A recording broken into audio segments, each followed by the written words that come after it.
Hello viewers, অনেক দিন পর আজকে আবার আপনাদের সামনে একটি নতুন বিষয় নিয়ে আসলাম। তো আমরা বিষয়টা শুরু করতে চাচ্ছি, সেটা হলো কখনো নিজের অবস্থানকে অন্যের সাথে তুলনা করবেন না। কারণ আপনার অবস্থা, পারিপার্শ্বিক অবস্থা, আপনার অর্থনৈতিক, আপনার সামাজিক, আপনার মানসিক অবস্থার সাথে অন্যের কখনোই মিল হবে না। তাই আমরা কখনোই অন্যের সাথে নিজেকে তুলনা করব না এবং নিজের জীবনে যা আছে তা নিয়ে আত্মতৃপ্তি থাকতে হবে, পরিতুষ্টি থাকতে হবে, তৃপ্তি থাকতে হবে। না হলে আপনি সারা জীবন মানসিক মনোকষ্টে ভুগবেন যে আমার এটা নাই কেন, আমার ওটা নাই কেন, ওর বাড়ি আছে, গাড়ি আছে, আমার নাই কেন, ওর গহনা আছে, ওর আমার নাই কেন। তো আমরা এই বিষয়টা মনে রাখবো যে আমার থেকেও অনেক মানুষ খারাপ পজিশনে আছেন।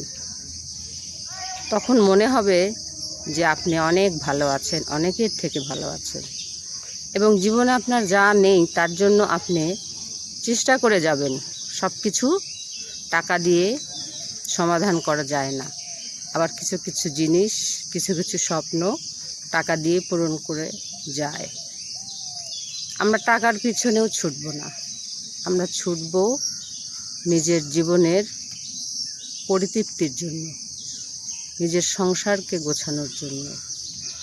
আপনার জীবনসঙ্গী যদি ভালো হয়, আপনি অবশ্যই জীবনে শাইন করতে পারবেন, সাফল্য অর্জন করতে পারবেন, আপনার মনের মতো যদি হয়। কিন্তু যদি দেখা যায় যে আপনার জীবনসঙ্গী আপনার থেকে আলাদা, তার উদ্দেশ্য আলাদা, তার মতামত আলাদা, তার দর্শন আলাদা, সেখানে তার সাথে পরিকল্পনা করেও আপনি সংসারে কোনো উন্নতি করতে পারবেন না। সে তার মতো চলবে, আপনি আপনার মতো চলবেন। এই সংসারগুলোই ধীরে ধীরে ভেঙে যায়, সন্তানরা আলাদা হয়ে যায় বাবা মার কাছ থেকে। সবচেয়ে বড় যে বিষয়টা সেটা হলো কম্প্রোমাইজ করা, স্যাক্রিফাইস করা, কেয়ারিং এবং শেয়ারিং আনা।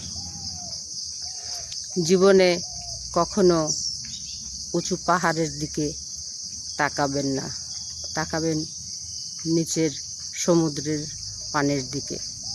সমুদ্রের পানির ঢেউ একবার তীরে আসে, আবার চলে যায়।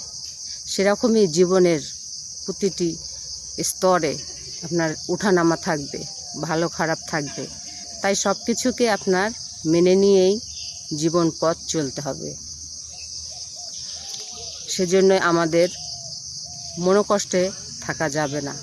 আপনি যদি সারাক্ষণ মনে করেন যে আমি ভালো নেই, আমার প্রতিবেশী ভালো আছে, আমার বান্ধবী ভালো আছে, আমার বান্ধবীর 10 তলা বাড়ি, 2টা গাড়ি, তার ছেলেমেয়েরা বিদেশে পড়ে, তাহলে আপনি তো নিজেকে কখনোই সুখী ভাবতে পারবেন না। আপনাকে ভাবতে হবে আপনি কিভাবে জীবনের না পাওয়াগুলোকে পূরণ করবেন, কিভাবে আপনার সাফল্য অর্জন করবেন। সেটাই হবে আপনার জীবনের একমাত্র লক্ষ্য।